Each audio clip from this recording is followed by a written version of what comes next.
চলো চলে এসেছি আমি মালপোয়া রেসিপি নিয়ে, তো সেটাই তোমাদের সঙ্গে শেয়ার করছি। তো চলো আজকে মালপোয়া বানাতে যা যা লাগছে তো সেগুলোই তোমাদের সঙ্গে শেয়ার করতে চলে এলাম।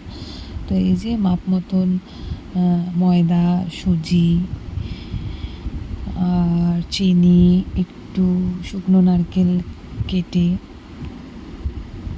দুধ, বেশিরভাগ দুধ দিয়েছি, দুধ জল যেটাই তোমাদের ইচ্ছা হয় সেটা দিয়ে তোমরা করতে পারো, আর একটু এলাচের দানা। তো এইগুলোকে দিয়ে খুব সুন্দর করে ফ্যাটিয়ে আমি রেখে দিয়েছিলাম। তো এটা যখনই ফ্যাটাবে মানে মাখবে তার পরপরই করবে না, তো একটু টাইম দেবে তাকে ভেজার জন্য। তো ব্যাস তারপরে কিন্তু এটা মাখিয়ে আমি রেখে দিয়েছিলাম। তো আজকে মালপোয়া আর পাটিসাপটা দুটোই করা হবে, তো তাই জন্য তোমাদের সঙ্গে ভাবলাম এটা নিয়ে একটু শেয়ার করি। মাপ মতন চিনি, তো ব্যাস হয়ে গেল। এদিকে তোমার সব কিছু ভালো করে ফ্যাটিয়ে নিয়ে আমি আগুনের কাছে চলে গেলাম।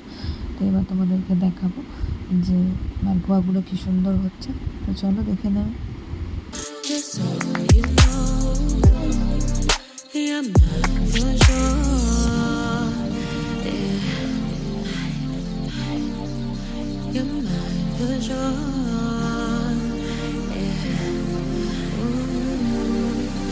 You're mine for sure.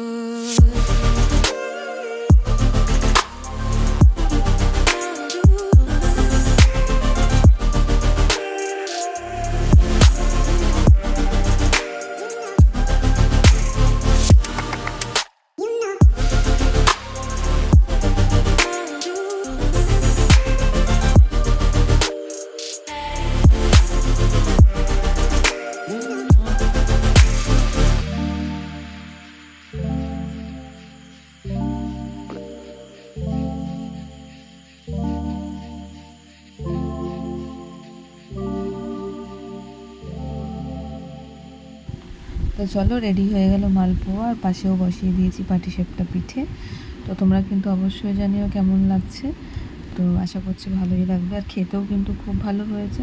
আমি সবার রিভিউ নিয়ে তোমাদের সঙ্গে আসবো যে সবাই খেয়ে কী বললো। তো আসছি পরে একটা ছোট্ট ভিডিওর সঙ্গে।